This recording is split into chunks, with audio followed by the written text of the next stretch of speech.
लिए थे vitamin A का नाम रेटिनॉल, उसकी कमी से होता है नाइट ब्लाइंडनेस और जीरोथैल्मिया। B1 का नाम थायमिन, इसकी कमी से बेरीबेरी। B2 का नाम राइबोफ्लेविन, इसकी कमी से किलोसिस। B3 का नाम पेंटाथेनिक एसिड, इसकी कमी से डर्मेटाइटिस। B5 का नाम क्या नाम है? B5 का नाम पायरिडॉक्सिन, निकोटिनिक एसिड। अच्छा, B5 का नाम निकोटिनिक एसिड है, इससे क्या होगा? एलाग्रा। B6 वो है पायरिडॉक्सिन, इसकी कमी से होता है एनीमिया। B12 साइनोकोबालमिन, एक कॉम्प्लेक्स मॉलिक्यूल होता है, इसकी कमी से क्या होता है? पर्निशियस एनीमिया, है ना। ये सारा पढ़ लिया। B1 B2 B3 B5 B6 सारे वाटर सॉल्युबल अच्छे खासे हैं। B12 भी सॉल्युबल है बट इनके कंपैरिजन में कम सॉल्युबल है। अब ये कम सॉल्युबल है तो क्या होगा? बॉडी में स्टोर कर सकते हैं, तो ये लीवर में स्टोर रह सकता है B12। तो अक्सर हमने क्या बताया था कि बॉडी में स्टोर कौन से रहते हैं? कीड़ा। जो फैट सॉल्युबल है वो कौन कौन से हैं? Vitamin K E D A, तो बॉडी में स्टोर होता है कीड़ा। B और C स्टोर नहीं होते, बट एक्सेप्शनली क्या बिहेवियर है कि B12 अदर B के कंपैरिजन में कम सॉल्युबल होने की वजह से बॉडी में स्टोर हो जाता है, ठीक है ना। तो इनसॉल्युबल नहीं है, वो कम सॉल्युबल है, ठीक है। चलिए, ये विटामिन के बाद कल हमने प्रोटीन भी पढ़ा। प्रोटीन में क्या पढ़ा? प्रोटीन क्या होता है? हंड्रेड्स ऑफ अमीनो एसिड आपस में पॉलीपेप्टाइड बॉन्ड से लिंक टुगेदर होकर के एक पॉलीपेप्टाइड चेन का फॉर्मेशन करते हैं, उसको अपन प्रोटीन कहते हैं। प्रोटीन बॉडी की मसल्स बिल्डअप के लिए नेसेसरी होता है, साथ ही साथ बॉडी को एनर्जी भी प्रोवाइड करता है। प्रोटीन बनता किससे है? प्रोटीन बनता है किससे? अमीनो एसिड से। अमीनो एसिड क्या है? प्रोटीन का स्ट्रक्चरल एंड फंक्शनल यूनिट हो गया। स्ट्रक्चरल और फंक्शनल यूनिट है, इसकी वजह से क्या होगा?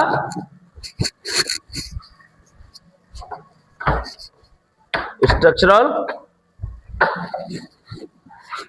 एंड फंक्शनल यूनिट है, ये बॉडी के प्रोटीन का फॉर्मेशन करता है। तो कल मैंने आपको बात बताया था कि जो प्राइमरी वो अमीनो एसिड जो होते हैं वो आपस में मिलकर के एक चेन बनाते हैं। तो 2 अमीनो एसिड मिलेंगे तो डाइपेप्टाइड, 3 मिल गए तो ट्राइपेप्टाइड, 4 मिले तो टेट्रापेप्टाइड, 10 मिल गए तो पेप्टोन्स, और ऐसे 100 अमीनो एसिड आपस में मिल गए तो पॉलीपेप्टाइड चेन का फॉर्मेशन होता है। ये बात क्लियर है? कोई कंफ्यूजन? कल पढ़ लिया था ये तो। अब हम जो पढ़ेंगे उसमें पहले टाइप्स ऑफ प्रोटीन पढ़ेंगे, और उसके बाद सबसे पहले हम पढ़ेंगे यहाँ पे टाइप्स ऑफ प्रोटीन, उसके बाद प्रोटीन के स्ट्रक्चर और आगे की कार्रवाई करेंगे। तो हमारे पास में प्रोटीन होते हैं वो 2 टाइप्स के होते हैं। कौन कौन से? एक तो होता है फाइब्रस प्रोटीन और दूसरा होता है आपका globular protein. Fibrous protein and globular protein.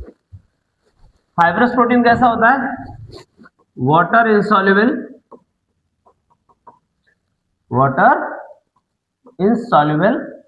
Solid protein होता है, जो किससे बनता है? पॉलीपेप्टाइड चेन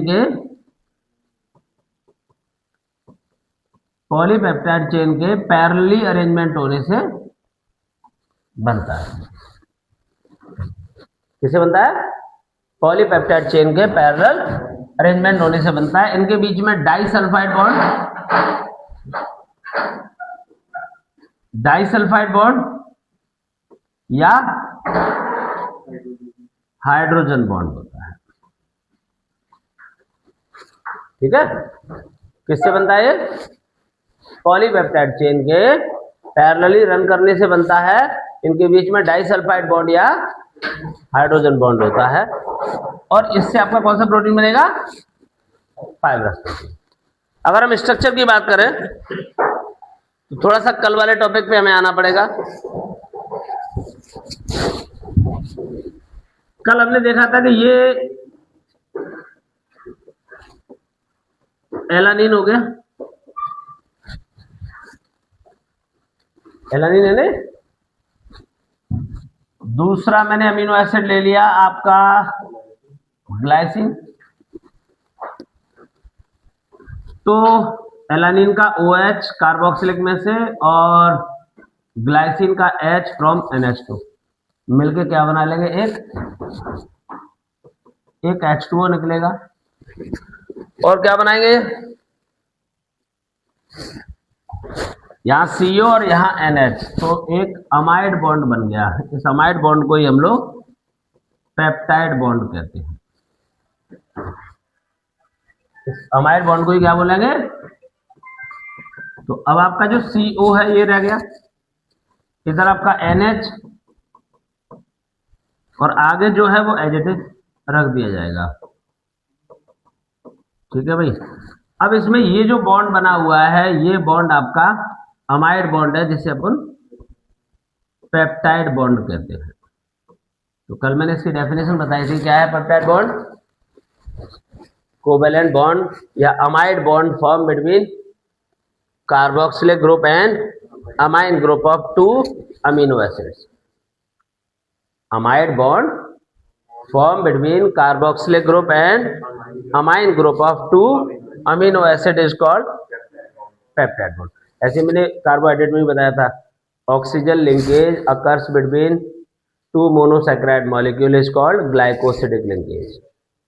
तो कार्बोहाइड्रेट में ग्लाइकोसिडिक होता है जो 2 मोनोसैकेराइड को आपस में कनेक्ट करता है, और यहां पर आपका पेप्टाइड बॉन्ड होता है जो 2 अमीनो एसिड को आपस में जोड़ता है। अब ये 2 अमीनो एसिड मिल गए, तो बनने वाला जो मॉलिक्यूल है इसको अपन बोलेंगे डाई पेप्टाइड, क्योंकि यहाँ पे 2 अमीनो एसिड थे। ऐसे अगर 3 मिल जाएंगे तो ट्राइपेप्टाइड, ऐसे अगर 100 मिल गए तो पॉलीपेप्टाइड। अब इस चेन को अगर मैं दूर से देखूंगा तो एक धागा जैसा दिखाई देगा ना भाई, इसमें बहुत सारे अमीनो एसिड आपस में मिले हैं। ये 100 टॉप अमीनो एसिड आपस में मिल गए तो पूरा एक फाइबर जैसा दिखाई देगा। ये जो फाइबर लाइक स्ट्रक्चर है ये आपकी पॉलीपेप्टाइड चेन है। अब ये पॉलीपेप्टाइड चेन आपस में पैरेलली अरेंज हो जाएंगे इस तरीके से। ये पॉलीपेप्टाइड चेन आपस में अरेंज हो गई। अब इनके बीच में बॉन्ड की बात करें तो इनके बीच में देखिए ये बॉन्ड आ गया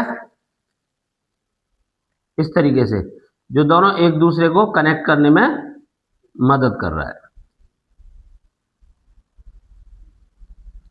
समझ आ गया आपको। ये जो बॉन्ड बने हुए हैं ना बीच में, इसको बोलते हैं डाइसल्फाइड बॉन्ड,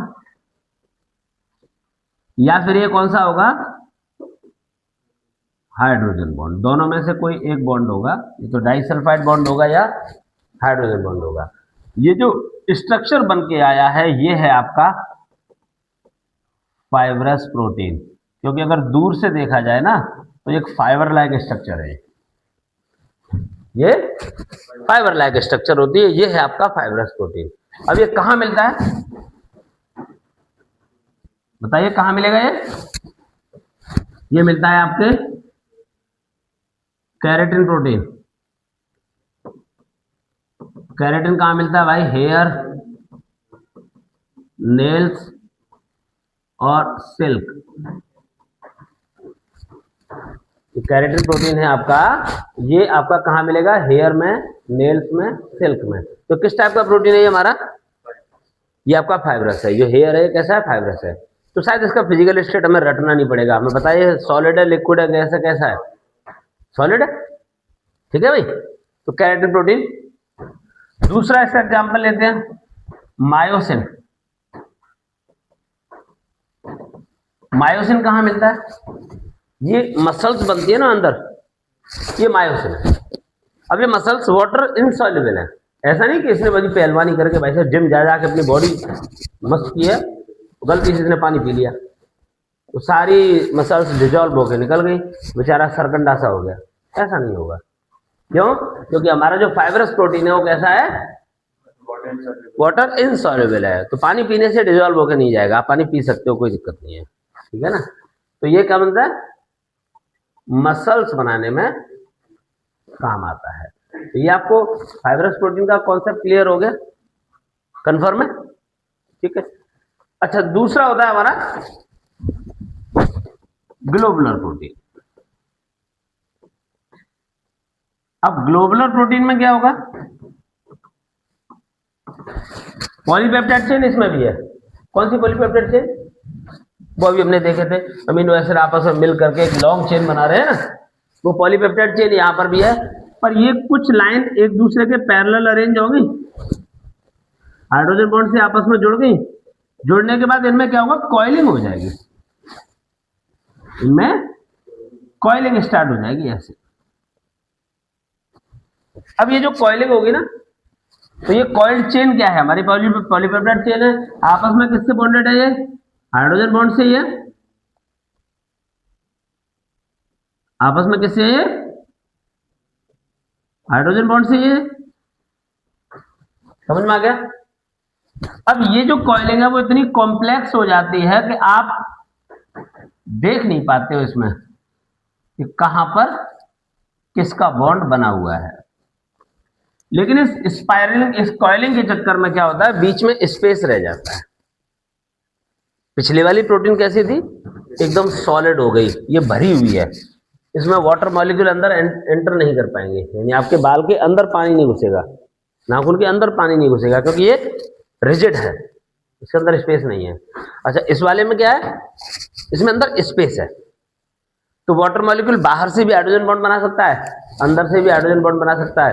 इसलिए कैसा होगा ये? एक तो स्पेस ज्यादा होने की वजह से लिक्विड स्टेट होगा इसका,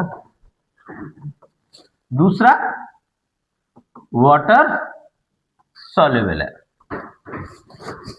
लिक्विड स्टेट है, वाटर सॉल्युबल है, और बनी किससे है? Self coiling of polypeptide chain. तो वो जो पॉलीपेप्टाइड चेन भी उसमें सेल्फ कॉइलिंग हो गई, और वो भी काफी कॉम्प्लेक्स कॉइलिंग है। तो it is the type of protein which formed by the polypeptide chain by the cell coiling in which they are bonded with the hydrogen bond. इसमें कौन सा बॉन्ड था? डाइसल्फाइड बॉन्ड या हाइड्रोजन बॉन्ड पॉसिबल है। इसमें कौन सा bond है? Hydrogen bond. समझे? वो वाटर इनसॉल्युबल है, ये वाटर सॉल्युबल है। तो ये दोनों का कॉन्सेप्ट क्लियर हो गया, बराबर। इसके एग्जाम्पल की बात करें, इसमें आपका आता है तुम्हारा, दूध में कैसी प्रोटीन होती है? बता रहा हूं, पूछ नहीं रहा। दूध में कैसीन प्रोटीन होती है? वो ग्लोबुलर है, CAESIN। ई है कि नहीं पता नहीं, लगा देते हैं। कहां मिलता है ये? मिल्क। मिल्क आपका सॉलिड है, लिक्विड है? लिक्विड है, उसके अंदर जो प्रोटीन है वो भी लिक्विड फेज में है, ठीक है भाई। दूसरा हमारा कौन सा? एल्बुमिन। कभी आपने अगर एग देखा हो, अंडा देखा हो, तो एग के अंदर जो प्रोटीन होता है वो एल्बुमिन प्रोटीन है, वो भी हमारा ग्लोबुलर टाइप का है। अगर आप अंडे को फोड़ के देखेंगे तो लिक्विड सा निकलता है अंदर से, वो लिक्विड आपका प्रोटीन होता है। उसके बीच में एक यॉक होता है, वो येलो येलो सा होता है, वो अलग चीज है, ठीक है। उसमें तुम्हारा फैट होता है, और वो जो बाहर जो व्हाइट पार्ट है ना, जैसे बॉईल करने के बाद जो व्हाइट दिखाई देता है, वो हमारा एल्बुमिन प्रोटीन है। अगर आप एग बहुत ज़्यादा लेते हो ना, तो योक वाले पार्ट को कम से कम लें तो बॉडी को फैट कम मिलेगा, नहीं तो ब्लड का कोलेस्ट्रॉल भी बढ़ाता है वो येलो वाला पार्ट। प्रोटीन ला रहे हो कितने भी, जैसे आप एग खा रहे हो ना, तो उसमें से येलो वाले पार्ट को कम खाओ, उसका ये व्हाइट वाला पार्ट है उसे खूब खाओ, कोई दिक्कत नहीं है उससे। तो उसमें फैट और कोलेस्ट्रॉल बढ़ाने वाला मटेरियल होता है, किसमें? येलो वाले पार्ट में। व्हाइट तो प्रोटीन है, कोई दिक्कत नहीं है, एल्बुमिन प्रोटीन है। तीसरा इंसुलिन। इंसुलिन कहाँ? कल बताया था मैंने, इंसुलिन क्या करता है? डायबिटीज को कंट्रोल करता है। कैसे करता है? पूरा प्रोसेस बताया था मैंने, ठीक है। तो इंसुलिन हमारा किस टाइप का प्रोटीन है? ग्लोबुलर टाइप का प्रोटीन है, लिक्विड स्टेट में मिलता है ये, ठीक है। कहां से रिलीज होता है? पैंक्रियास से, ठीक। हीमोग्लोबिन में ग्लोबिन, नाम सुना है ग्लोबिन का? अरे हमारा जो ब्लड है उसमें आरबीसी होता है, आरबीसी के अंदर हीमोग्लोबिन है, इसमें हीम पिगमेंट होता है रेड कलर का, और ग्लोबिन प्रोटीन होती है। तो वो किस टाइप की प्रोटीन है हमारी? ग्लोबुलर टाइप की प्रोटीन है। तो ये सारे, ये कहाँ मिलेगा ग्लोबिन आपको? ब्लड में मिलेगा, ठीक है ना, आरबीसी में मिलेगा। तो ये सारे हमारे किसके एग्जांपल हो गए? ग्लोबुलर। सब कैसे स्टेट में मिलते हैं? लिक्विड में। एक अच्छी बात ये होती है कि इसमें कॉइलिंग हो रखी है ना, अगर आप इसका पीएच चेंज करते हो, अगर आप इसका पीएच चेंज करोगे या टेम्परेचर बढ़ाओगे तो इसकी कॉइलिंग जो है वो अनकॉइल्ड हो जाती है। इसकी कॉइलिंग अनकॉइल्ड हो जाएगी तो क्या होगा? ये सीधे सीधे फाइब्रस स्ट्रक्चर में कन्वर्ट हो जाएगा। तो अभी ये स्पाइरल फॉर्म में, कॉइल्ड फॉर्म में, जब कॉइलिंग खत्म हो जाएगी तो सीधे के सीधे हो जाएंगे, सीधे हो जाएंगे तो एक दूसरे के पैरेलली अरेंज हो जाएंगे, और अब कैसे हो जाएंगे? ये सॉलिड हो जाएंगे।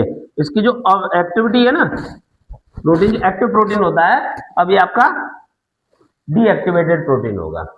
इस प्रोसेस को बोलते हैं डीनेचुरेशन ऑफ प्रोटीन। एग्जाम के पॉइंट ऑफ व्यू से मोस्ट इंपोर्टेंट टॉपिक है ये, डीनेचुरेशन ऑफ प्रोटीन। ठीक है भाई, क्या है? When pH of the globular protein और temperature of globular protein increase, pH change करते हैं या फिर टेम्परेचर इंक्रीज करते हैं तो इसकी कॉइलिंग खत्म हो जाती है, अनकॉइल्ड हो जाता है, और ये रबर लाइक सॉलिड स्ट्रक्चर में कन्वर्ट हो जाता है। इस फिनोमिना को बोलते हैं डीनेचुरेशन ऑफ प्रोटीन।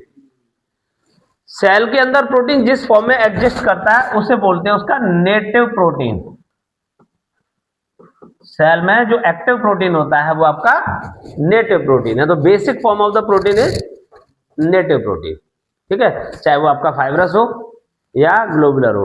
अच्छा, बात के बहुत सारे लोग कहते हैं कि साहब इसके अनकॉइलिंग से वो रबर लाइक स्ट्रक्चर बन गया तो फाइबर हो गया। फाइबर नहीं है भाई, फाइबर एक्टिवेटेड प्रोटीन है और ये डीएक्टिवेटेड प्रोटीन है। समझ गए? तो क्या होगा? ऑन इंक्रीजिंग टेम्परेचर और change in pH of the protein it lose its biological activity and start uncoiling and form rubber like solid structure. This process is called denaturation of protein. याद हो जाएगा क्या? On change in pH और increase in temperature of protein क्या होगा? It lose its biological activity and start uncoiling to form rubber like solid structure. This phenomena is called, आप देखिए egg को अगर हम बॉईल करते हैं तो सॉलिड हो जाता है। एग को कच्चा फोड़ के देखिए लिक्विड निकलता है, और where does the water of egg go on heating? तो actually it has no water, it has globular protein.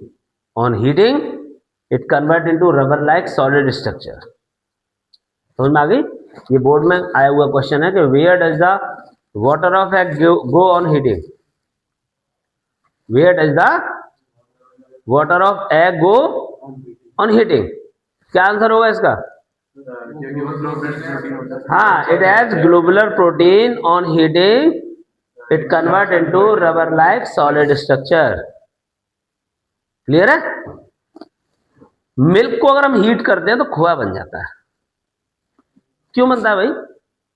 आमतौर पे सॉलिड चीजों को हीट करते हैं तो लिक्विड होती हैं, यहाँ लिक्विड को हीट करने पे सॉलिड हो रहा है, तो उल्टा कहेंगे क्यों? क्योंकि मिल्क में कौन सी प्रोटीन है? कैसिन प्रोटीन, ग्लोबुलर है। हीट करोगे अनकॉइलिंग हो जाएगी, rubber like solid, rubber like he तो होता है खोआ। क्या है वो? फाइब्रस नहीं है, मतलब डीनेचर्ड प्रोटीन है, डीनेचर्ड प्रोटीन है, बायोलॉजिकल एक्टिविटी लूज कर चुकी है अपनी। अच्छा, आप इसको रिपीट नहीं कर सकते। ऐसा नहीं कि मैंने दूध से खोआ बना लिया तो मुझे पता चला यार चाय के लिए दूध तो है ही नहीं, तो खोआ से वापस दूध बन जाएगा, क्योंकि अब एक्टिविटी रीस्टार्ट नहीं होगी, बायोलॉजिकल एक्टिविटी खो दी तो। ठीक है, कोई दिक्कत है इसमें? दोनों तो प्रोटीन क्लियर है, सबको समझ में आ गया है कौन सी प्रोटीन फाइब्रस और कैसे बनती है? जब चेन फाइब्रस किससे बनती है बताओ? फाइब्रस बनती है पॉलीपेप्टाइड चेन के पैरेलल रन करने से। इसमें कौन सा बॉन्ड होता है? हाइड्रोजन बॉन्ड या डाइसल्फाइड बॉन्ड। क्लियर है? ग्लोबुलर प्रोटीन में पॉलीपेप्टाइड चेन पैरेलली रन करेगी, इसमें सेल्फ कॉइलिंग होगी। सेल्फ कॉइलिंग होने से लिक्विड स्टेट में पाई जाने वाली वाटर सॉल्युबल प्रोटीन होती है। ये चलेगा, कोई दिक्कत नहीं। अब आते हैं structure of protein. Structure of protein, तो इसके 4 स्ट्रक्चर होते हैं। कौन कौन से? Primary structure, primary structure exam के पॉइंट ऑफ व्यू से सेकेंडरी स्ट्रक्चर हमारा इंपॉर्टेंट होता है। सेकेंडरी स्ट्रक्चर, टर्सरी स्ट्रक्चर और क्वाटरनरी स्ट्रक्चर। समझ में आ रहा होगा शायद। ये स्टार्टिंग करेंगे एक एक पॉइंट से, हमारी पूरी प्रोटीन बनने तक की सारी बात करेंगे हम इसमें। सबसे पहले क्या होता? अमीनो एसिड आपस में जुड़ते जाएंगे तो क्या बनेगा? पॉलीपेप्टाइड चेन बनेगी। तो ये पॉलीपेप्टाइड चेन एक दूसरे के पैरेलली रन करेंगे। ओके, पैरेलली रन करेंगे। आपस में बॉन्डेड किससे होंगी? हाइड्रोजन बॉन्ड से या डाइसल्फाइड। अगर प्राइमरी बनेगी तो डाइसल्फाइड आ जाएगा इसमें। इसके बाद क्या होगा? इसी स्पाइरल में, यानी जो फाइबर जैसा बन गया है बहुत सारे पॉलीपेप्टाइड चेन के आपस में मिलने से, इनमें स्पाइरल शुरू होगा।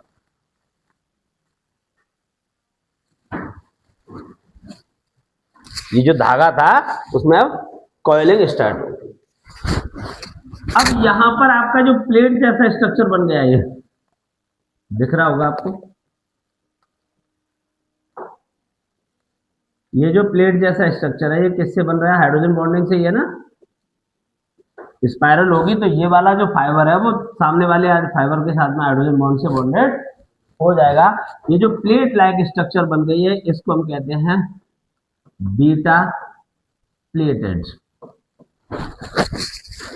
ये इसका बीटा प्लेटेड फॉर्म, ठीक है। अच्छा, एक प्लेट जो है दूसरी प्लेट के साथ में भी हाइड्रोजन बॉन्ड से बने, नहीं तो लटक जाएगी ऐसे। ये अपनी जगह पे रिस्टोर की गई है, यहाँ पे स्टोर की गई है। तो इनके बीच में कौन सा बॉन्ड होगा भाई? इनके बीच में भी हाइड्रोजन बॉन्ड होगा। पर ये किसको किसको बांध रही है?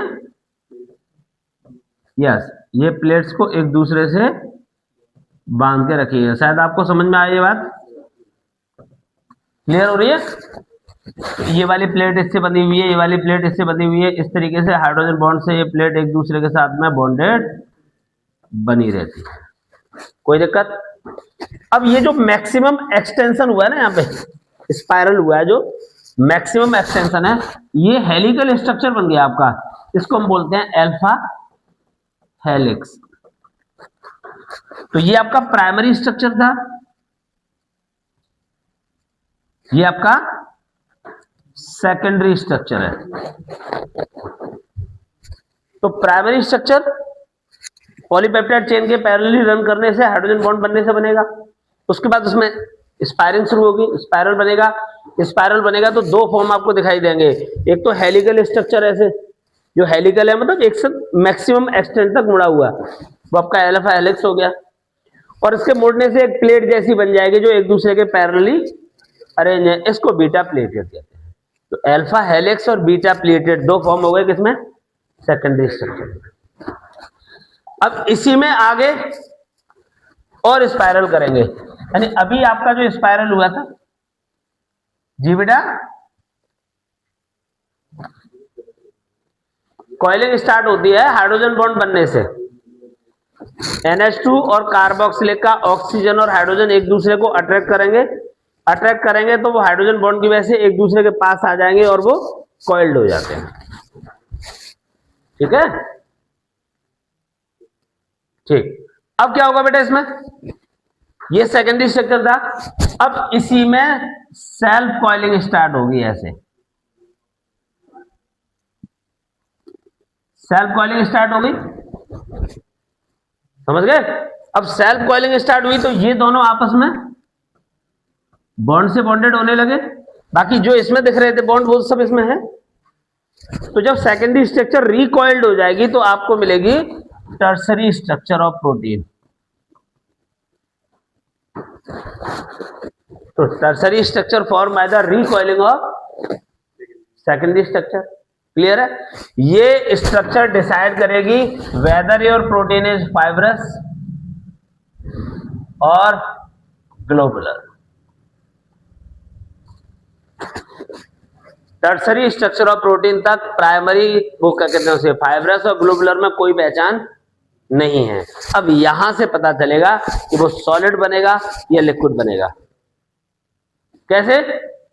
अगर ये स्पाइरल आपस में एक दूसरे में मिलकर एक सॉलिड रबर लाइक स्ट्रक्चर बन गई, हार्ड सॉलिड, तो आपका फाइब्रस है। और अगर इसी में और आगे कॉइलिंग हो गई इस तरीके से, और कॉइलिंग हो गई आपस में, ये क्वार्टरनरी स्ट्रक्चर इतनी अच्छी है कि छोटे बच्चे इसी को बनाते हैं बचपन में। उसके हाथ में पेंसिल दे दो, कॉपी दे दो, तो क्वार्टरनरी स्ट्रक्चर बना के दिखा देता है वो। ठीक है भाई, ये क्वार्टरनरी स्ट्रक्चर है, इसमें बीच में स्पेस है, कॉम्प्लेक्स कॉइलिंग से बनी हुई है। इसका जो हर एक यूनिट होता है ना, ये सब यूनिट के नाम से जाना जाता है। जैसे एक चेन थी, इसे पीछे हम आए, एक चेन है, एक सब यूनिट, दूसरा सब यूनिट, तीसरे, ये सब यूनिट आपस में मिलकर के पूरी क्वार्टरनरी स्ट्रक्चर का फॉर्मेशन करते हैं। कोई कंफ्यूजन इसमें? चारों स्ट्रक्चर क्लियर है?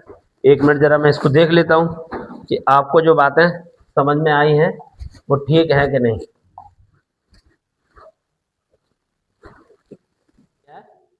फिर भी मैं कोशिश करूंगा कि आप इसे एक बार देख लें। When the polypeptide chains run parallel and are held together by hydrogen bond and disulfide bond, then they fiber-like structure form that is called fibrous protein। इसकी डेफिनेशन, ठीक है। ये कैसी जनरली इनसॉल्युबल इन वाटर है, उसका example दे रखे हैं आपको। ठीक, अगला है ग्लोबुलर प्रोटीन। ये क्या कह रहा है कि this structure result when the chains of polypeptide chain coil around to give a spherical, आपस में कॉइल्ड हो जाएगी स्फेरिकल फॉर्म में। These are usually soluble in water. Insulin and albumin are the common example. मैंने आपको और भी example बताए थे इसके, ठीक है। Structure and shape of protein can be studied for 4 different, primary, secondary, tertiary है। प्राइमरी में क्या है भाई? प्रोटीन्स में हैव 1 और मोर पॉलीपेप्टाइड चेन। अच्छा, प्राइमरी की खास बात क्या है मैं आपको बता दूं, जो एक दूसरे से डिस्टिंग्विश करती है, ए अमीनो एसिड का सीक्वेंस। जैसे एक ग्लाइसिन पहले है, एलानिन बाद में है, तो एक प्रोटीन बन गया, पलट के एलानिन पहले आ गया, ग्लाइसिन बाद में आ गया, तो एक नया प्रोटीन बनेगा। तो ये जो नए नए वैरायटी ऑफ प्रोटीन बनते हैं उसमें होता क्या है, यही अमीनो एसिड आपस में एक दूसरे के अरेंज होकर के आगे पीछे नए नए तरह के प्रोटीन बनाते हैं। तो कल मैंने बोला था कि हमारे पास 20 अमीनो एसिड्स हैं, इनसे मिलके 6400 टाइप के प्रोटीन बनते हैं। तो ये इतनी सारी वैरायटी क्यों बनती है? क्योंकि एक अमीनो एसिड भी पीछे से हटके आगे आ गया तो एक नया प्रोटीन मिल जाएगा। यही डिफरेंस होता है प्राइमरी स्ट्रक्चर। तो क्या कह रहा है, each polypeptide in a protein has amino acid linked with each other in a specific sequence, and it is this sequence of amino acid that is said to be primary structure of that protein. Any change in this primary structure, the sequence of amino acid creates a different, मैंने बोला ना, अगर उसमें कोई भी change आता है तो एक नया प्रोटीन बन जाता है। सेकेंडरी में क्या है? The secondary structure of protein refers to the shape in which a long polypeptide chain can exist. They are found in existing 2 different type of structure, that is alpha helix and beta plated sheet structure। ये side में बनाई गई हैं। ये जो helical structure होगा वो alpha helix है इसका, और जो स्पाइरल होगा एक सीट जैसी स्ट्रक्चर बन जाती है वो बीटा प्लेटेड है। आगे पढ़ के देखते हैं। These structure arise due to the regular folding of backbones of polypeptide chain। Regular folding हो रही है उसमें, तो जो मैक्सिमम एक्सटेंट तक मुड़ने से आता है वो अल्फा हेलिक्स आता है। और उसमें कौन सा है? हाइड्रोजन बॉन्ड किस किस के बीच में? कार्बोक्सिलिक और NH। जैसे अभी बच्चे ने पूछा कि इसमें स्पाइरल क्यों हो रहा है, स्पाइरल क्यों हो रहा है? क्योंकि कार्बोक्सिलिक का O और अमोनिया का, अमाइन का H, आपस में हाइड्रोजन बॉन्ड बनाएगा तो उनके बीच में एक अट्रैक्शन पैदा होगा। अट्रैक्शन है तो पास पास आएंगे तो मुड़ जाएंगे। क्लास में कोई दोस्त बगल वाली सीट पे बैठा होता है तो हमारा झुकाव उधर ही होता है, थोड़ा सा टेढ़े टेढ़े होकर उधर की तरफ देखते रहते हैं। दोस्त बहुत गहरा है ना, इसीलिए अगर बगल में अनमोल बैठा हुआ है तो श्रेयस का इधर से ज्यादा उधर ध्यान होगा, दोस्त है भाई, ये वाली बात है। तो alpha helix is one of the most common way in which a polypeptide chain form all possible hydrogen bond by twisting, समझ में आ गया, वो ट्विस्टिंग कर रहा है, into a right handed screw. Helix होता है राइट हैंडेड स्क्रू, मतलब इस तरीके से राइट हैंडेड स्क्रू होगा। With the NH group of each amino acid residue hydrogen bonded to the CO of an adjacent turn to the helix as shown in figure. ये बताया गया इसमें जो CO है इसका सामने बगल का NH है, तो ये CO NH में अट्रैक्शन क्रिएट होगा, इसलिए यहाँ पे खींच के प्लेट जैसी बना के रख देंगे, स्पाइरल आ जाएगा, इसमें क्या नाम है, हेलिकल स्ट्रक्चर आ जाएगा। In beta plated sheet structure, all polypeptide chains are stretched out to nearly maximum extension। अब वो मैक्सिमम एक्सटेंशन तक मुड़ जाएंगे तभी तो ये प्लेट जैसी बन जाएगी गोल, maximum extension and then laid down by side by side. समझ में आ गया? अभी हमने जो दिखाया था उसमें क्या है, एक प्लेट जैसी, फिर दूसरी प्लेट, तीसरी, साइड बाय साइड एक दूसरे के पैरेलल में अरेंज हो जाएंगे। These held together by the intermolecular hydrogen bonding. The structure resembles the pleated fold of disc, ठीक है, drapery, and therefore known as the clear है। टर्सरी में क्या है भाई? The tertiary structure of protein represents overall folding of the polypeptide chain, further folding of the secondary structure। Secondary का मैंने बताया ना, सेल्फ कॉइलिंग हो जाती है तो टर्सरी बनता है। It gives rise to major molecular shape that is fibrous and, मैंने बोला इससे पहले हमें पता नहीं चलता, वो ग्लोबुलर है कि यहाँ आके क्लियर हो जाता है। The main force which stabilize the 2 degree and 3 degree structure of proteins are hydrogen bond disulfide linkage, van der Waals force and electrostatic force। मतलब ऑब्जेक्टिव क्वेश्चन में पूछे जाने वाला सवाल है ये कि what type of force present in the secondary and tertiary structure. तो आपके पास 4 फोर्स हैं, कौन कौन से? Hydrogen bond, disulphide, van der Waals and electrostatic. ठीक है भाई। ये क्वाटरनरी स्ट्रक्चर में क्या होगा? Some of the proteins are composed of 2 or more polypeptide chains refers to as a subunits. मैंने बोला ना कि बहुत सारे पॉलीपेप्टाइड चेन होते हैं, और ये पॉलीपेप्टाइड चेन जो बताए थे उनमें एक पॉलीपेप्टाइड चेन को हम क्या बोलते हैं? सब यूनिट्स बोलते हैं। The special arrangement of these subunits with respect to each other is known as the quaternary. ये आपके स्ट्रक्चर ऑफ प्रोटीन है। टॉपिक क्लियर हो गया होगा शायद आपको, स्ट्रक्चर में कोई दिक्कत? डीनेचुरेशन ऑफ प्रोटीन क्या है? पीएच चेंज करो या फिर टेम्परेचर बढ़ाओगे तो क्या होगा, जो सेकेंडरी स्ट्रक्चर है उसकी अनकॉइलिंग स्टार्ट हो जाएगी, अपनी बायोलॉजिकल एक्टिविटी यूज करके वो रबर लाइक सॉलिड स्ट्रक्चर बनाते हैं, उसे हम डीनेचुरेशन ऑफ प्रोटीन। ठीक है भाई। प्रोटीन से क्या होता है, बॉडी में तो मसल्स बनती हैं, दूसरा बॉडी की जितनी भी बायोलॉजिकल एक्शन है ना वो एंजाइम से परफॉर्म होती हैं। एंजाइम और हार्मोन 2 चीजें होती हैं। एंजाइम किसके बनते हैं? प्रोटीन्स के।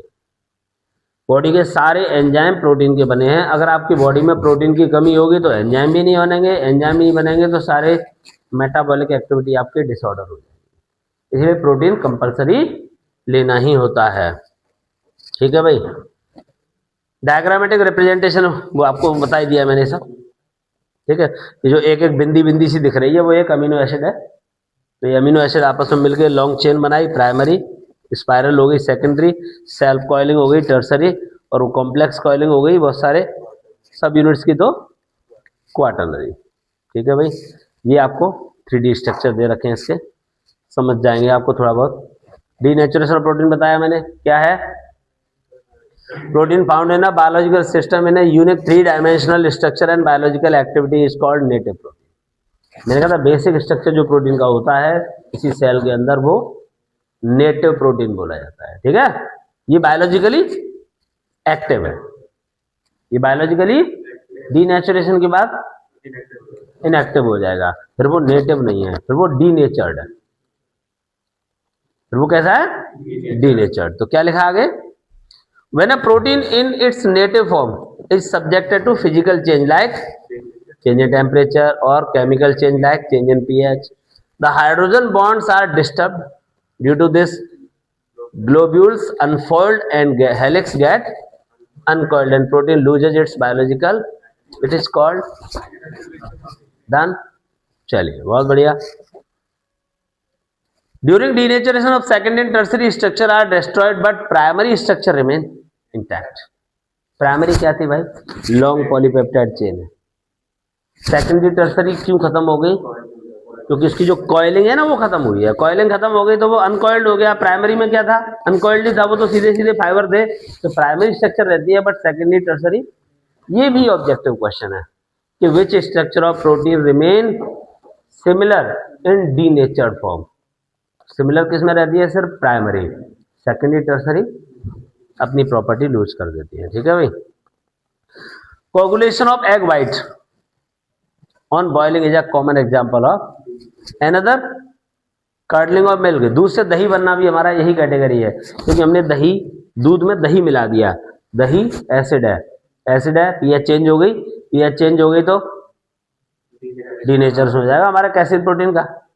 ठीक है, या हीट कर दो तो खोआ बन जाएगा, नींबू डाल दो उसमें पनीर बन जाएगा। तो ये सारी प्रोसेस डीनेचुरेशन की कहानी। Due to the formation of lactic acid by the bacteria present in milk. ठीक, क्वेश्चन क्या है, the melting point and solubility in water. हाँ, इसमें एक बात बता रहा था मैं, क्या कहते हैं उसको,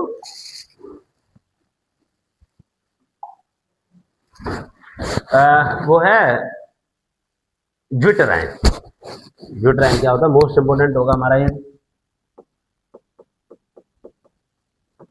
ज्विटराइन क्या होता है कि जब आप अमीनो एसिड को, कोई भी अमीनो एसिड ले लो, मैं सबसे छोटे वाले को ही ले लेता हूं, ग्लाइसिन को, एक्वस सॉल्यूशन में रखोगे तो क्या होगा भाई, ब्रोंस्टेड के अकॉर्डिंग H पॉजिटिव लूज करने वाले एसिड और H पॉजिटिव गेन करने वाले बेस होते हैं।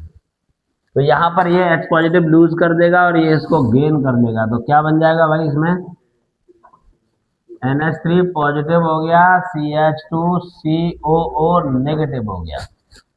अब आप इसमें देखिए दो पोल बन गए, एक पॉजिटिव पोल और एक, तो ये जो पॉजिटिव नेगेटिव पोल बन गया, तो अब ये मॉलिक्यूल हो गया आपका डाइपोलर। ये जो डाइपोलर मॉलिक्यूल है ना, जो अमीनो एसिड में हाइड्रोजन ट्रांसफर से बना हुआ है, इसको हम कहते हैं ज्विटर आयन। इसकी डेफिनेशन क्या बनेगी, dipolar molecule form by the amino acid by the transfer of H positive ion is called zwitter ion. एक नंबर का स्टेटमेंट आता है एग्जाम में, ये क्या, dipolar molecule form by the transfer of H positive ion in amino acid is called. बेटा इनमें है हाइड्रोजन बॉन्ड, अमीनो एसिड में कौन सा है, हाइड्रोजन बॉन्ड। आपको याद है ना हाइड्रोजन बॉन्ड की कंडीशन क्या बताई थी मैंने, फोन है, जहां पे भी फोन है मतलब hydrogen should be bonded with fluorine oxygen और नाइट्रोजन, उसमें हाइड्रोजन बॉन्ड होता है। तो इसमें आप देखिए NH है, OH है, दोनों ही कंडीशन है, इसमें हाइड्रोजन बॉन्डिंग होगी।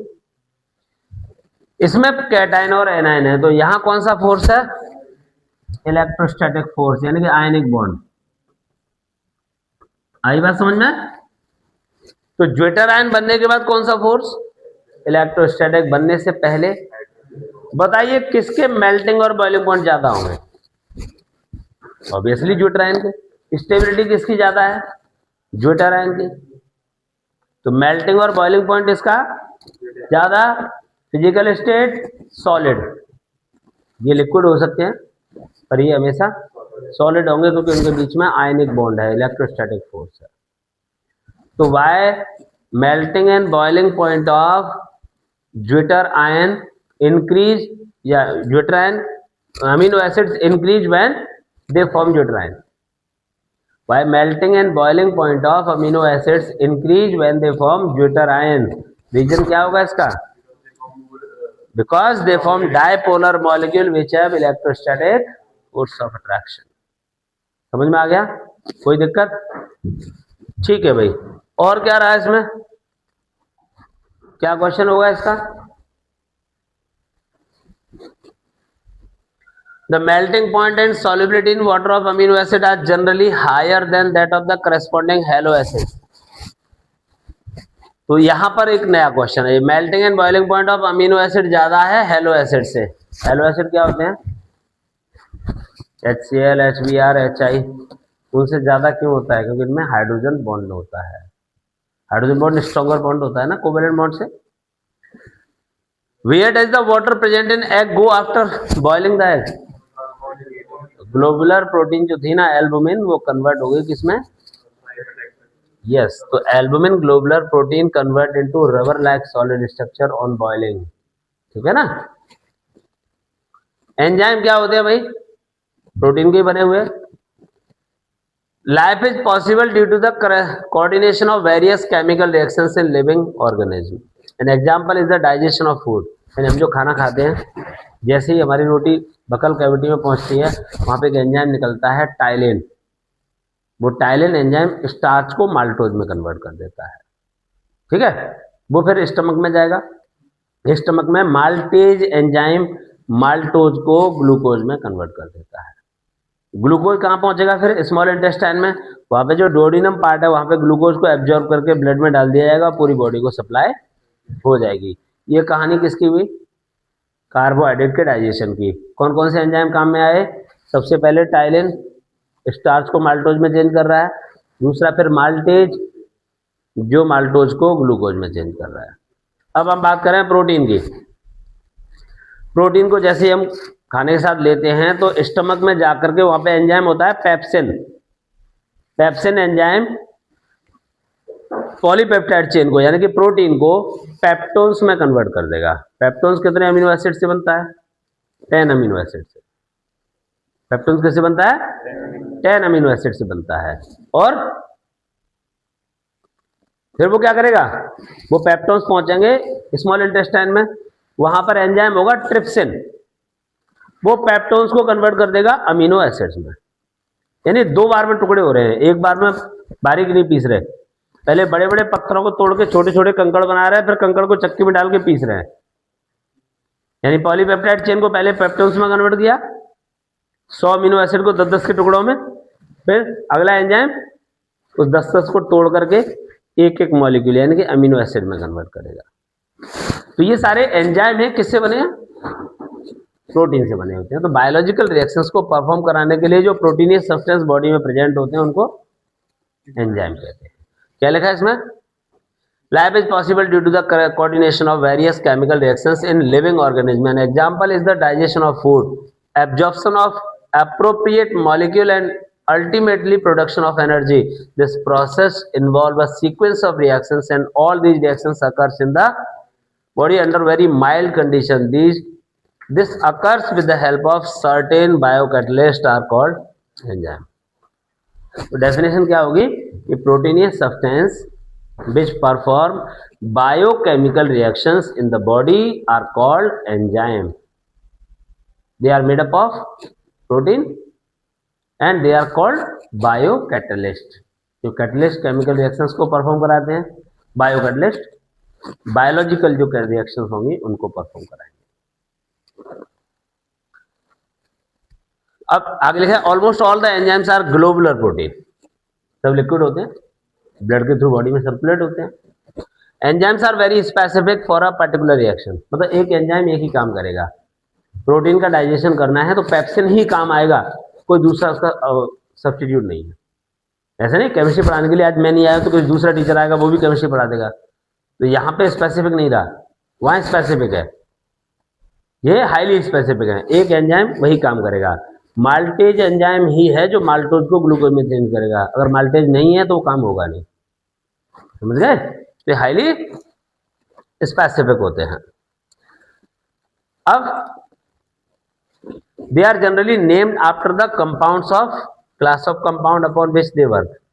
जैसे भी बोला ना, माल्टोज को चेंज कर रहा है तो नाम माल्टेज है। ठीक है, जो स्टार्च को चेंज करता है, स्टार्च किससे बनता है, अमाइलोज और अमाइलोपेक्टिन, इसलिए उसका नाम होता है सलाइवरी अमाइलेज। अमाइलोज को ब्रेक करने वाला अमाइलेज, माल्टोज को ब्रेक करने वाला माल्टेज। जो टाइलेन मैंने नाम दिया है उसका दूसरा नाम होता है सलाइवरी अमाइलेज। तो क्या है, enzyme that catalysed hydrolysis of maltose. वो वही वाली बात बता रहा है वो।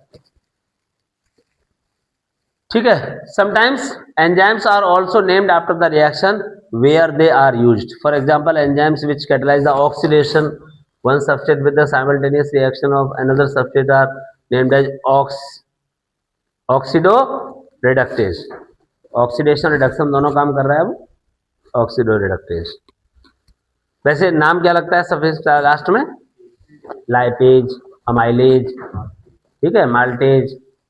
ठीक, mechanism of enzyme lock and की, जैसे एक ताले के लिए एक फिक्स चाबी होती है ना, ऐसे ही एक सबसेट के लिए एक एंजाइम फिक्स होता है, वही उस परफॉर्म को करेगा।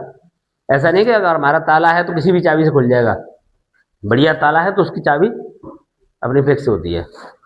ऐसे एक रिएक्शन को परफॉर्म कराने के लिए ये होते हैं। अच्छा, इसके बाद आते हैं तुम्हारे हार्मोन्स। बॉडी में कुछ केमिकल रिएक्शन, केमिकल रिलीज होते हैं, वो भी बायोकेमिकल रिएक्शंस को परफॉर्म कराते हैं। ये ऑर्गेनिक भी हो सकते हैं, इनऑर्गेनिक भी हो सकते हैं। हार्मोन्स को रिलीज करते हैं एंडोक्राइन ग्लैंड्स। जैसे ग्रोथ हार्मोन है, ग्रोथ हार्मोन रिलीज होगा तो आदमी लंबा हो जाएगा, बहुत ज़्यादा रिलीज होगा तो जाइजेंटेज में हो जाएगा, बहुत ज़्यादा लंबा, 7 फुटी 8 फुटी। और अगर वो रिलीज नहीं होता है तो ड्वार्फ हो जाता है, बौना रह जाता है, वो ग्रोथ हार्मोन है। ऐसी बहुत सारे हार्मोन है, सोमेटोट्रोपिक हार्मोन है, ग्रोथ हार्मोन है, प्लांट्स में भी होते हैं, जिब्रेलिन है, ऑक्सीटोसिन है, जो उसकी मोटाई और लंबाई के लिए रिस्पॉन्सिबल होते हैं। ठीक है भाई, विटामिन तो कल हमने पढ़ लिए थे।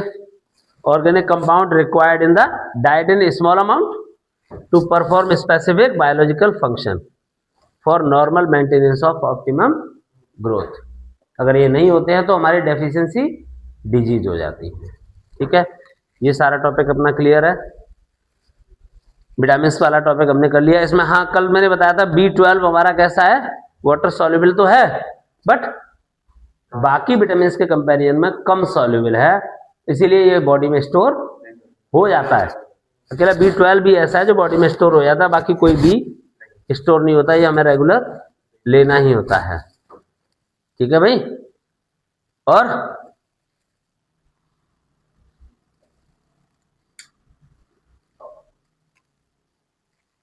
क्या बोला हमने, ये सब हो गए थे। हरी पत्तेदार सब्जियां खाओ, क्लॉटिंग अच्छी होगी।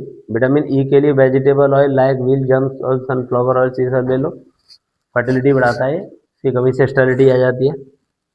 न्यूक्लिक एसिड, ये लास्ट टॉपिक हमारा बचा हुआ है।